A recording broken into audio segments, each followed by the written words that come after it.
Chers collègues, nous accueillons à présent Vincent Mazauric pour son audition qui fait suite à la proposition du président de la République de le nommer président de la Commission nationale de contrôle des techniques de renseignement en remplacement de Serge Lasvigne. En application du 5e alinéa de l'article 13 de la Constitution, nous procédons donc aujourd'hui à son audition qui sera suivie d'un vote dans les conditions prévues par la loi organique et la loi ordinaire du 23 juillet 2010. Je vous rappelle que le président de la République ne pourrait pas procéder à la nomination de M. Vincent Mazauric si les votes négatifs au sein de notre commission et de la commission des lois de l'Assemblée nationale représentaient au moins 3/5 des suffrages exprimés au sein des deux commissions. C'est la règle bien connue des 3/5 négatifs. Le vote aura lieu à la suite de notre audition qui est publique et ouverte à la presse. Nous procéderons au dépouillement à l'issue de celui-ci au même moment que nos collègues députés. Les délégations de vote ne sont pas autorisées, conformément à l'article 3 de la loi organique du 23 juillet 2010 relative à l'application du 5e alinéa de l'article 13 de la Constitution. Monsieur Mazauric, j'ai, dans une communication liminaire hors votre présence, présenté aux membres de la commission des lois des éléments de votre parcours professionnel et je vous laisse désormais la parole pour un propos liminaire et ensuite les membres de notre commission auront certainement des questions à vous poser. À vous la parole. Merci Madame la Présidente, Mesdames et Messieurs les sénateurs. En me présentant ce matin devant vous et en me soumettant à votre vote, je veux en premier lieu saluer la mémoire de Serge Lasvigne, précédent président de la Commission nationale de contrôle des techniques de renseignement, qui ne mérite pas seulement admiration et respect pour avoir, jusqu'au terme de sa vie, occupé ses dernières fonctions, mais qui marquera par une action publique droite et innovante. Prendre sa suite, si votre vote l'autorise, revêtra pour moi un sens très fort. Je suis, et comme il l'a été, un serviteur public, ce qui ne donne pas la capacité de tout savoir à l'avance. Le monde et le droit du renseignement, assurément, seront nouveaux pour moi. Je crois que cela me gardera de l'implicite dans les échanges avec les partenaires de la CNCTR. Et si je n'ai pas tout fait, j'ai un parcours administratif et professionnel diversifié dans l'administration de l'État, régalienne ou non régalienne, à la Direction générale des impôts, en dernier lieu à la Direction générale des finances publiques, où j'ai par exemple participé à la mise en place du prélèvement à la source, ou comme secrétaire général des ministères de l'écologie et du logement, et puis à la sécurité sociale, à la tête de sa branche famille, dont les actions se déroulent de manière multiple au plus proche de la population, à présent au Conseil d'État dans une fonction à la fois juridictionnelle et consultative. En un peu plus de 35 ans, je crois avoir recueilli une bonne expérience des politiques publiques, de la manière de les appliquer et du fonctionnement de nos institutions. J'en tire le goût de l'adaptation, de la responsabilité pour assumer les choses et du dialogue aussi, pour se comprendre et pour trouver et parvenir à des solutions. Je souligne, Madame la Présidente et Mesdames et Messieurs les sénateurs, aujourd'hui devant vous deux traits qui me paraissent importants. Le premier, c'est celui de la règle de droit, pour l'appliquer, pour l'expliquer, pour contribuer à la faire et aujourd'hui pour juger en fonction d'elle. Et puis, la caractéristique de la connaissance et du respect acquis du Parlement en participant à ma place à la fabrication du travail législatif, mais aussi en répondant devant le Parlement de l'action des services placés sous ma responsabilité. Je souhaiterais exposer devant vous, dans ce propos liminaire, en premier lieu, ma conception de la CNCTR et de la fonction de président. Si le temps nous le permet, peut-être me tournerai-je vers quelques enjeux présents ou actuellement vifs.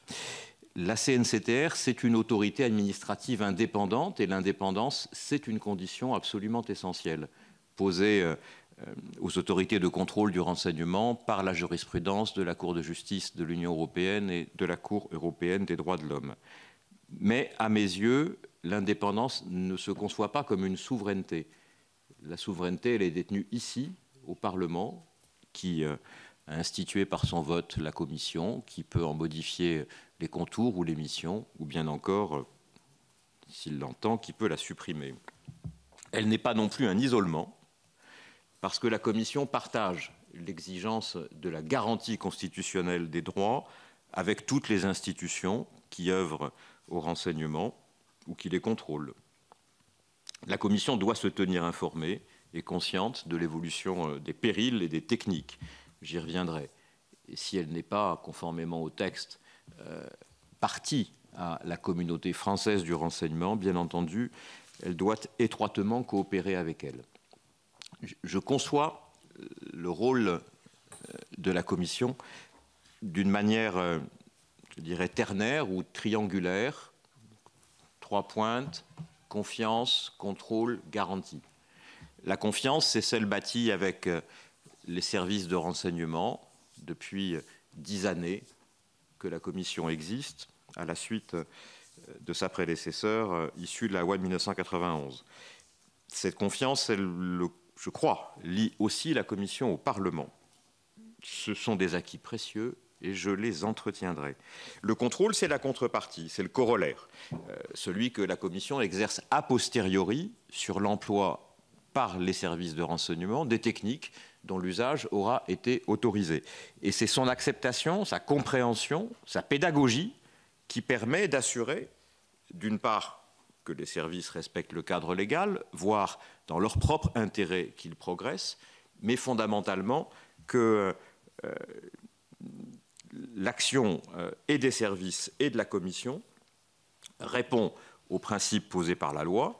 Et si les comptes rendus publics d'activité de la Commission en témoignent, c'est grâce à l'effectivité des contrôles que la Commission peut dire qu'ayant certes vu des anomalies, certes vu des répétitions d'anomalies, elle n'a à ce jour jamais vu, jamais trouvé de contournement de la loi. Et la garantie, eh bien, elle repose sur ces 2 fondations. Elle sert à plusieurs fins et à plusieurs institutions. Tous les jours, elle sert au Premier ministre, qui délivre des autorisations sur la base des avis rendus par la Commission. Et on parle de 95 000 demandes par an. Je me réfère aux chiffres publics de 2023. Dans la durée, cette garantie est destinée aussi aux services de renseignement qui sont ainsi encadrés, mais dont l'action est, par ce rôle, protégée. Enfin, et bien sûr, à tout moment et en tout temps, cette garantie est due au Parlement et donc, par votre intermédiaire, à toute la nation. Et si le président de la Commission est le garant de son indépendance, il est responsable de la réalité et de la sincérité de la garantie qu'il délivre. Pour cela, il lui appartient d'entretenir la collégialité de la Commission. Cette collégialité est plurielle, elle comporte 4 parlementaires, 4 magistrats, 1 personne qualifiée. C'est son exercice sincère qui produit la matière et la solidité des avis et des délibérations de la Commission. Et il revient au président de faire s'exprimer et de faire contribuer chacun. De la même manière, le président me paraît devoir favoriser l'interaction avec le Parlement, bien sûr en prenant appui sur les parlementaires, 2 sénateurs et 2 députés, membres du collège, en direction fréquente de la délégation parlementaire au renseignement, mais aussi des commissions compétentes, la vôtre, Madame la Présidente, de la présidente de l'Assemblée nationale et du président du Sénat, les 2 présidents pouvant consulter la Commission et lui demander ses avis. Je poursuivrai aussi, bien sûr, si votre vote l'y autorise, l'action ouverte par mon prédécesseur, destinée non seulement aux chercheurs, mais aussi au public. Si la Commission nationale de contrôle des techniques de renseignement n'a pas pour vocation d'être à la une tous les jours, il me paraît important que son action, que son rôle, et qu'encore une fois, l'effectivité des garanties qu'elle apporte soit connue.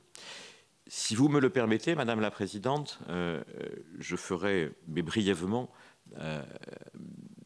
un point sur quelques enjeux qui me paraissent constants et pour certains actuels. Je le fais avec beaucoup de prudence, en raison du fait que je n'occupe pas des fonctions dans lesquelles l'entrée sera déterminée par votre vote.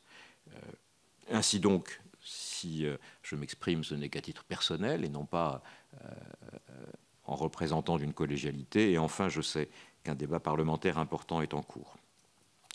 La politique publique de renseignement, elle doit obéir à deux principes, c'est ceux posés par la loi, la nécessité, et j'ai envie de compléter ce terme de ceux retenus par la Convention européenne des droits de l'homme, la nécessité dans une société démocratique, et la proportionnalité.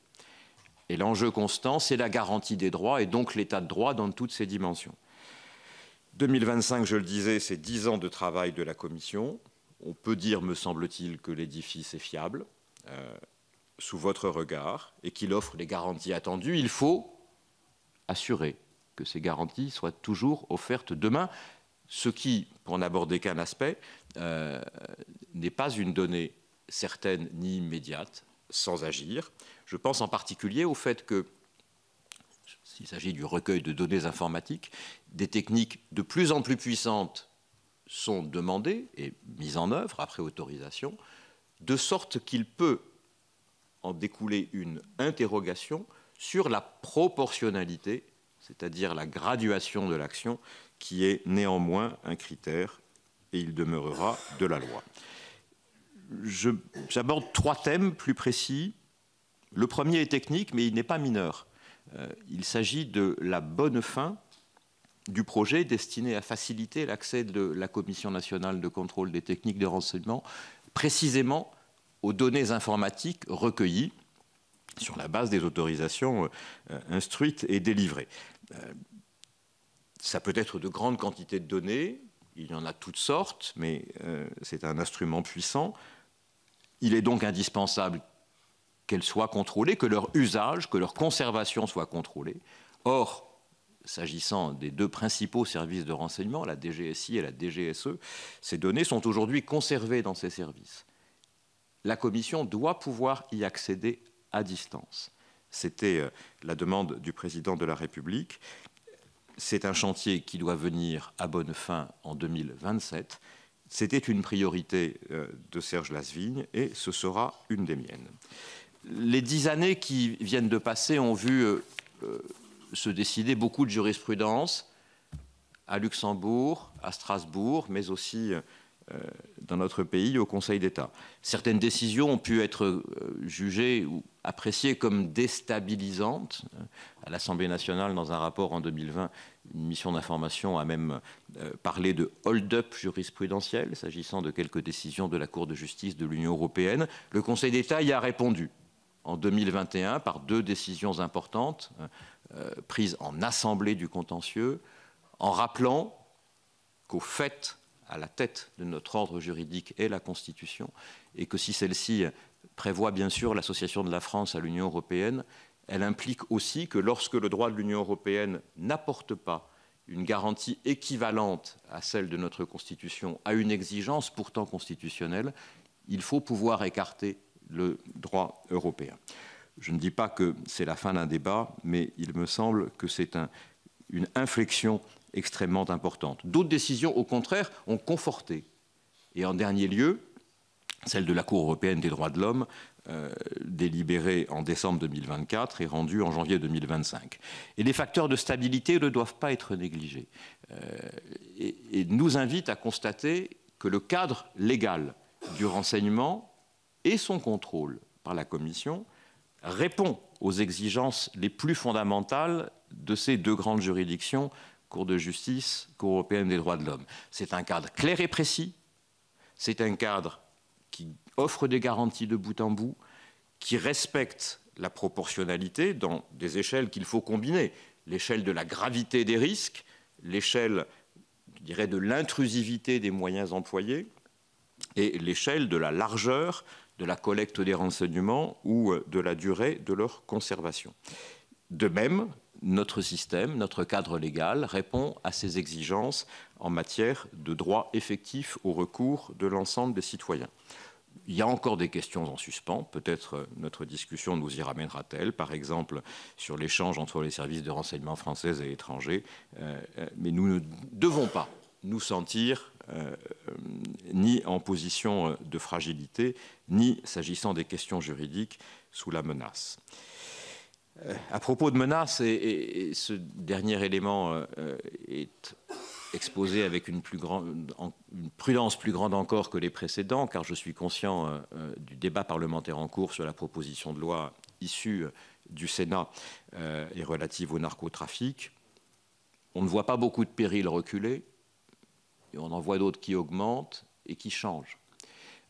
On est très frappé de lire en 2023, ou au titre 2023, dans le rapport public de la Commission nationale de contrôle, que le narcotrafic peut désormais mettre en jeu le fonctionnement normal de nos institutions. Cela se traduit par le fait qu'en 2023, toujours, cette finalité, la lutte contre le crime organisé, est devenue, en nombre de personnes ciblées, la première.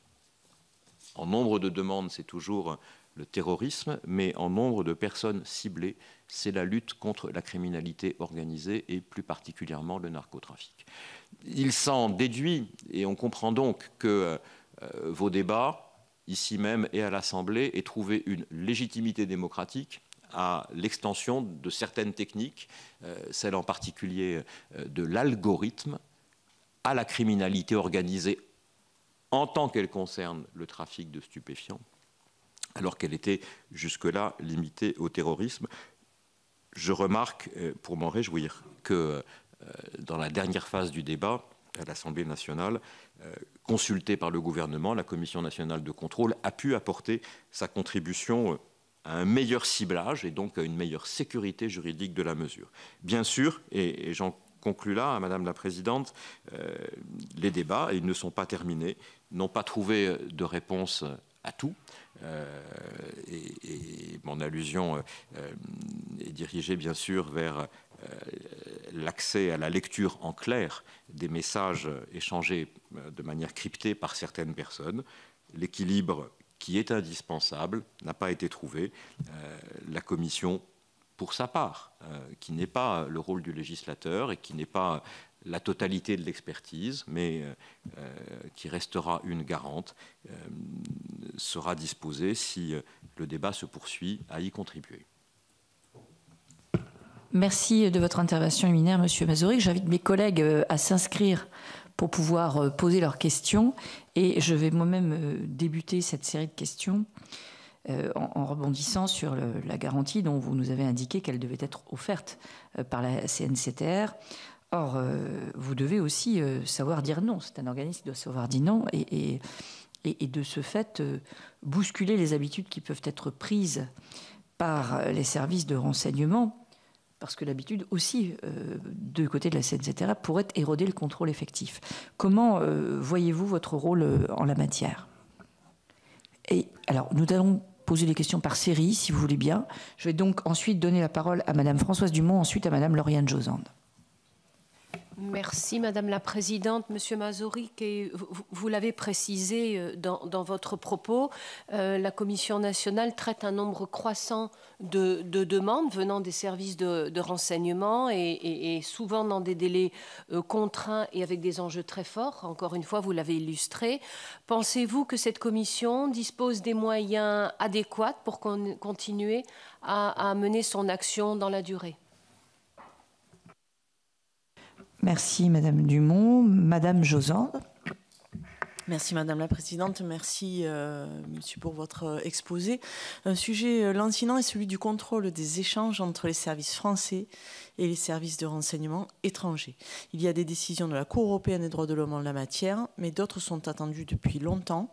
Comment la CNCTR doit-elle, selon vous, se positionner? Merci, je vais continuer, je crois. Monsieur Jérôme Durin. Merci Madame la Présidente. Monsieur Mazouric, vous avez évoqué la question du narcotrafic. Alors j'aurais une demande d'explication complémentaire. Vous disiez sur le terrorisme, c'est le nombre de demandes. Sur le narco, c'est le nombre de personnes ciblées. Nous expliquez un peu concrètement ce que ça signifie. Et puis vous interrogez sur le partage des rôles au sein des services de renseignement, parce qu'on voit qu'on a des services du premier cercle qui jusque-là étaient plutôt sur une posture de dire finalement c'est une menace un peu plus faible, et nous on se concentre sur ce qui est important, c'est pour les intérêts fondamentaux de la nation, c'est le terrorisme. Donc on voit qu'il y a une inflexion, et c'est tant mieux. C'est pas toujours ce qui nous a d'ailleurs été dit dans les auditions qu'on a pu avoir. Savoir ce que vous pensez aussi du partage du renseignement ou des informations entre le pénal et le renseignement administratif. C'est un sujet qui est assez complexe pour nous. Voilà, et du coup, qui peut peut-être éclairer les débats qu'on aura, les débats complémentaires que nous aurons sur le narcotrafic. Monsieur David Marguerite. Merci beaucoup Madame la Présidente.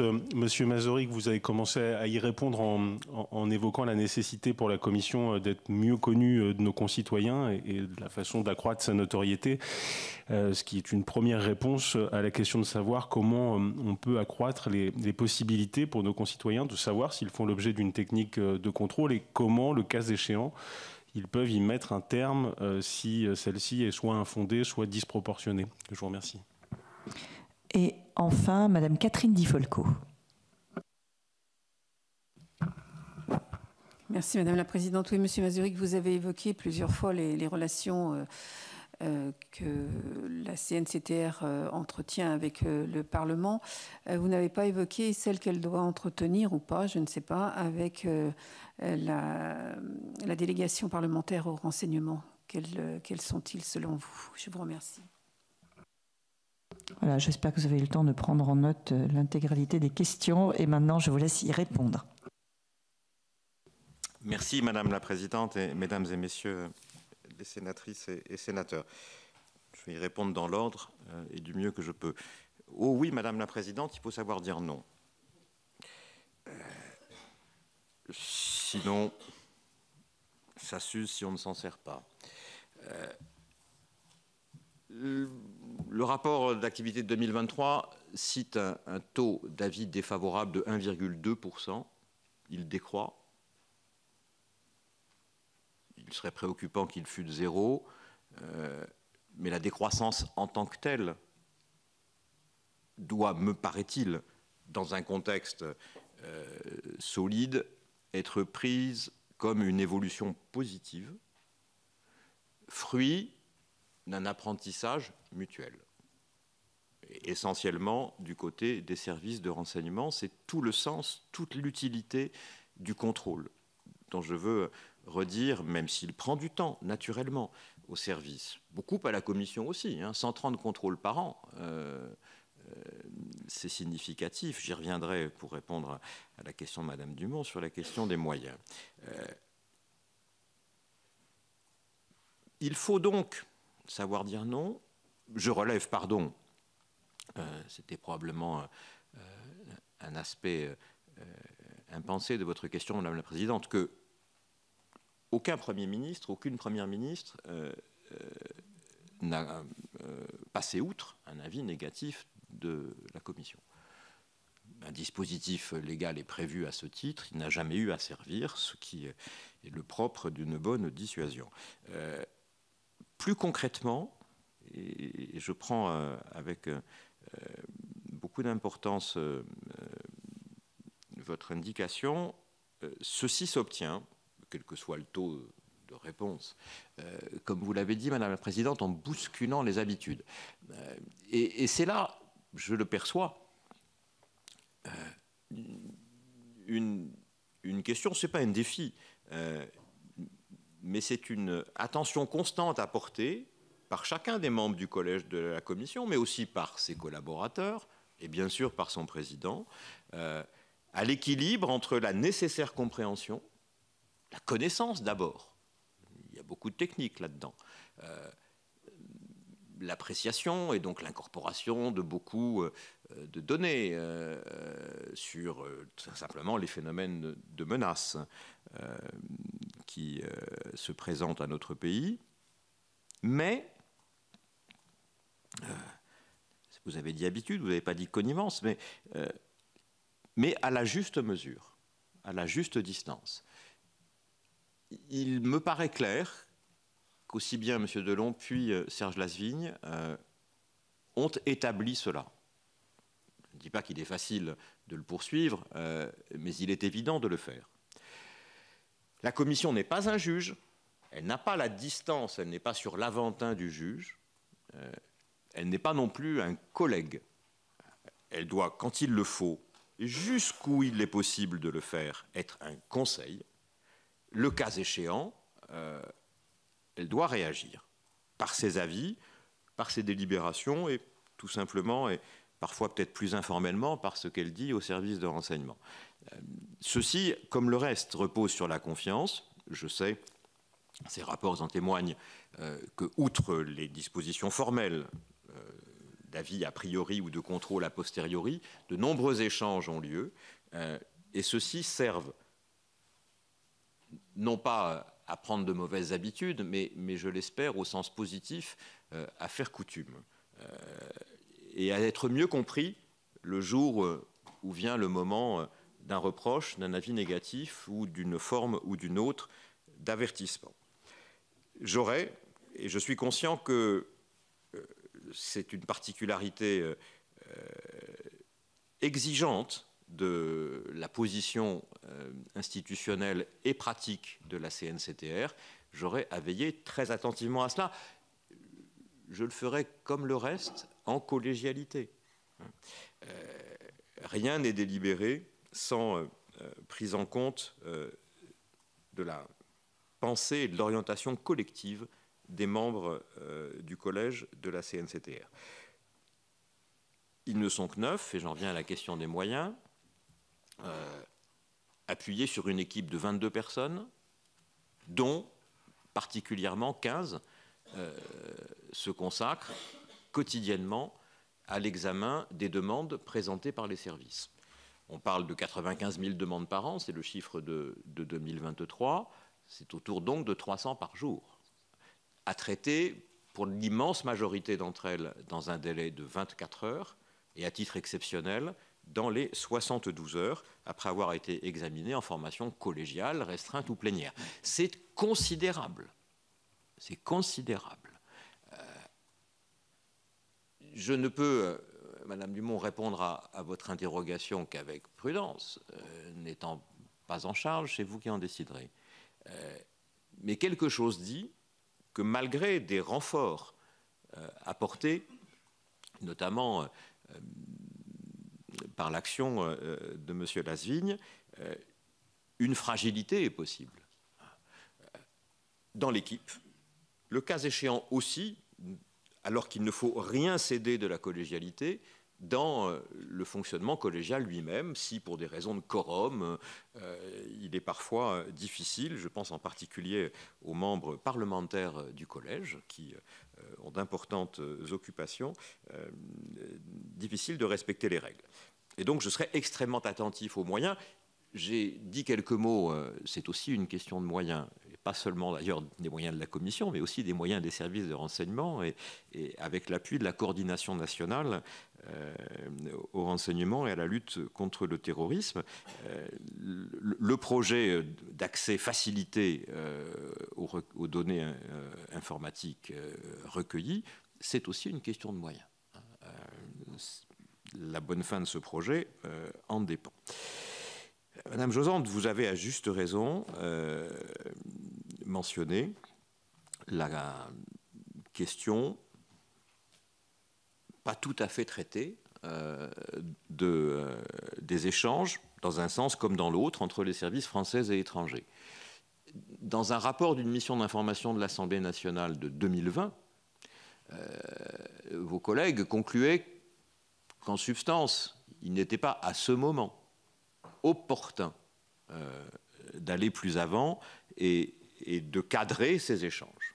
Toutefois, et vous l'avez mentionné, Madame la sénatrice, toutefois, peu après, je pense en particulier à une décision de la Cour européenne des droits de l'homme de 2021, Big Brother Watch, le juge supranational a commencé à se prononcer à ce sujet, en posant des exigences ou des éléments de jurisprudence qui sont assez clairs.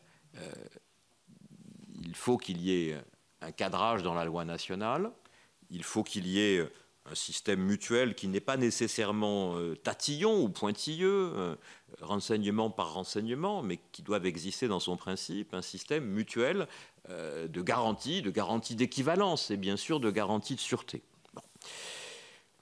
Et donc ma position n'est pas différente de celle prise par la Commission dans ses rapports successifs, notamment 2022-2023. Il faudra bien traiter cette question. Bon. Avec prudence et réserve aujourd'hui, j'indique à votre commission que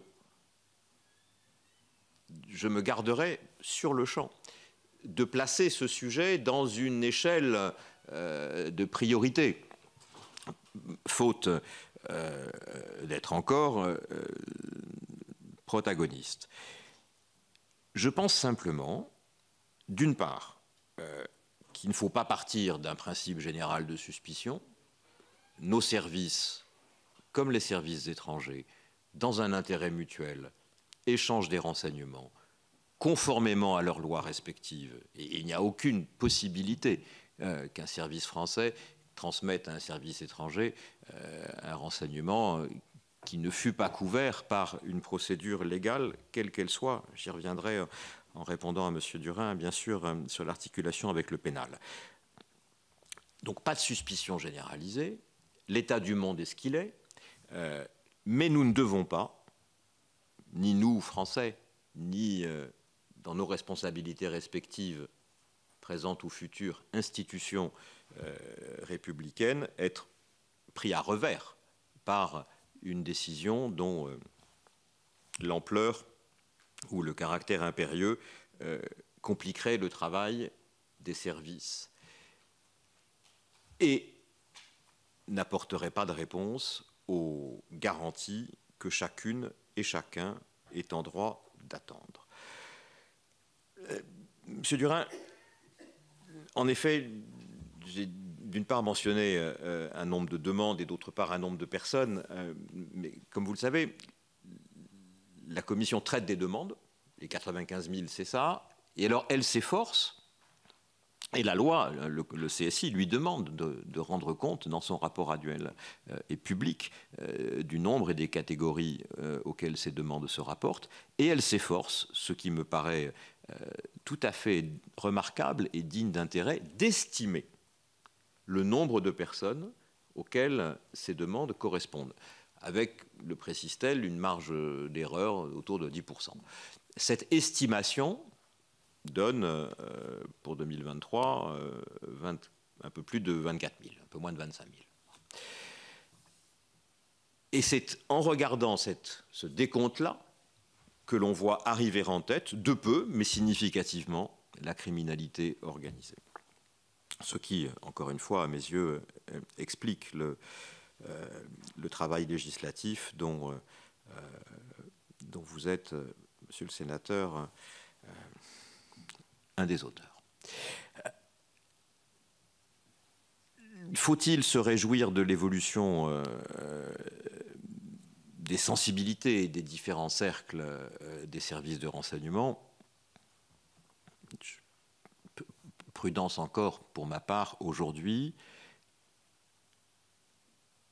Le caractère plus massif de certaines opérations ou ingérences, les apparentements entre ce qui n'est plus que du banditisme et ce qui reste du terrorisme, l'association avec du trafic d'armes, l'association avec du blanchiment d'argent, justifie, me semble-t-il, une augmentation de la vigilance dans tous les services, et ils le font, y compris ceux du premier cercle.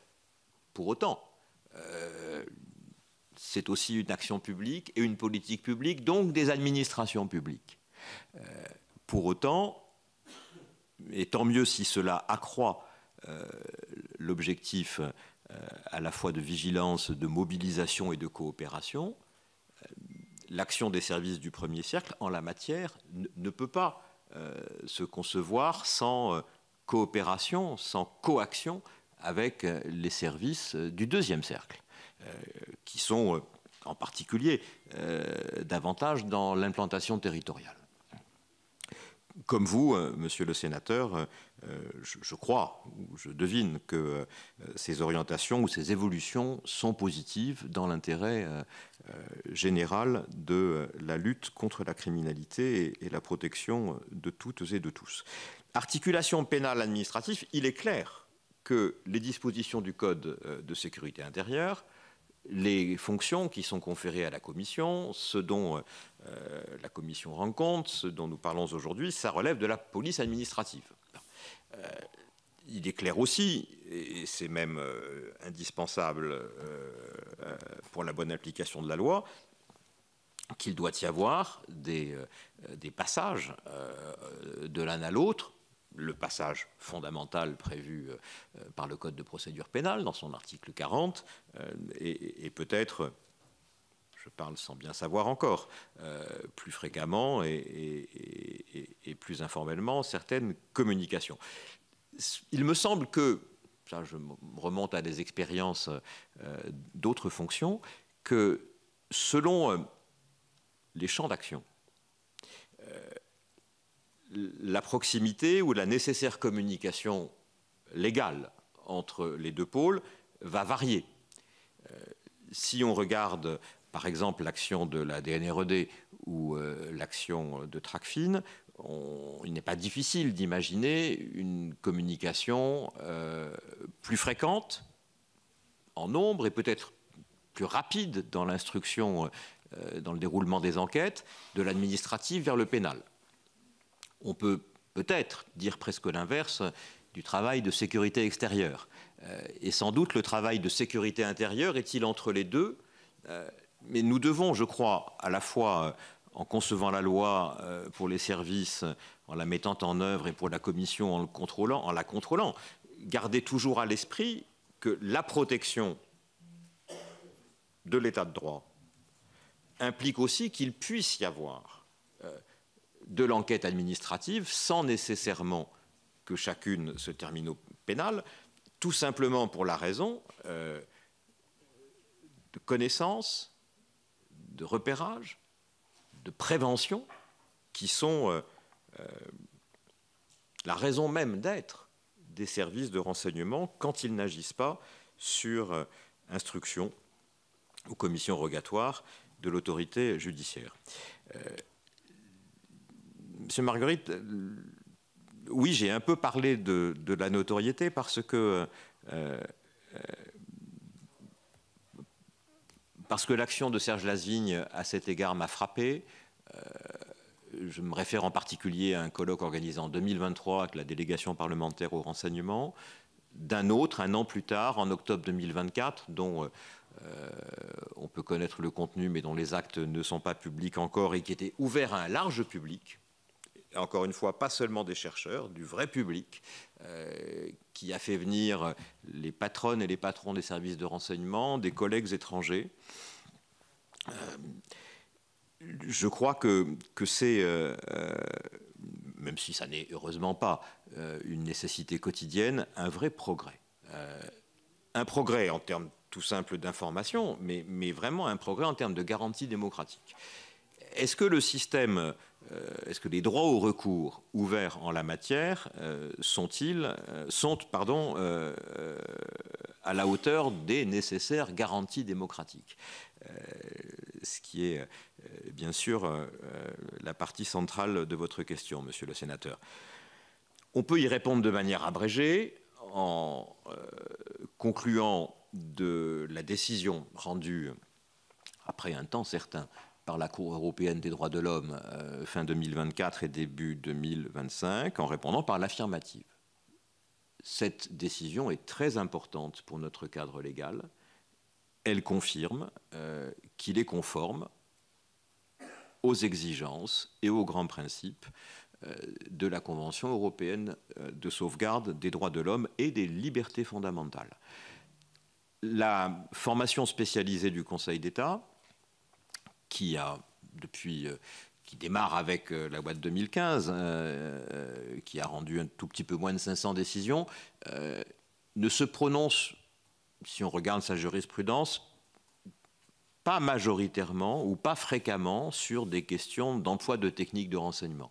La question ou le sujet de requête le plus fréquent, c'est la présence d'une personne sur un fichier, la réalité d'une telle présence et le cas échéant, l'exactitude ou la légalité des renseignements qui y figurent. Donc les cas où les requêtes relatives à l'emploi de techniques de renseignement sont beaucoup plus rares. Je me réfère à des propos publics tenus par le président de cette formation et par le président Lasvigne dans un colloque, le colloque avec la DPR fin 2023. C'est le plus souvent des personnes qui, plus souvent à tort qu'à raison, craignent d'être surveillées. Des tas de modalités. Ce qui compte, et peu importe le sérieux des demandes, toute demande est sérieuse devant le juge, ce qui compte, c'est d'assurer l'effectivité du recours. Alors certes, c'est un chemin très particulier. Le premier, il est banal, c'est une demande préalable devant la commission. C'est le principe du recours administratif préalable obligatoire. Parce que la commission, et c'est ça qui est utile et concret, doit d'abord aller voir elle-même en utilisant ses pouvoirs et en se faisant expliquer les choses par les services. Puis, si le requérant n'est pas satisfait, il va devant la formation spécialisée du Conseil d'État, où il est vrai que la procédure est aménagée pour tenir compte des exigences du secret de la défense nationale. Il en découle incontestablement que la procédure peut paraître, je ne sais pas si on doit dire frustrante ou peu transparente, mais difficile à comprendre par le requérant. Néanmoins, d'une part, la Cour européenne des droits de l'homme a validé cette procédure dans cette caractéristique spécifique. D'autre part, à la fois, je l'espère, l'acquis, y compris à vos yeux, du sérieux du travail de la Commission et puis l'autorité du Conseil d'État doivent permettre de surmonter ce petit handicap que la nécessité crée, à la fois vu du requérant, mais aussi vu du Parlement et vu de l'opinion, pour conclure au caractère effectif du droit au recours. Il est vrai, Madame la sénatrice Di Folco, que je n'ai, je crois, dans mon propos, mentionné qu'une fois la délégation parlementaire au renseignement, et votre question me permet d'y revenir. Cette institution qui précède la Commission, parce qu'elle date de 2007, me paraît devoir être tout simplement un partenaire, si je puis employer ce terme, régulier et confiant de la Commission. L'accès aux commissions des lois est bien sûr indispensable. Les rendez-vous annuels qui sont prévus avec les présidentes et les présidents des deux assemblées sont très importants, mais la proximité, c'est la délégation parlementaire au renseignement. Celle-ci, je l'ai lu dans des débats récents sur la proposition de loi narcotrafic à l'Assemblée, parfois questionnée sur son mode de fonctionnement ou sa composition. Cela ne regarde pas ni le président ni le futur président de la Commission.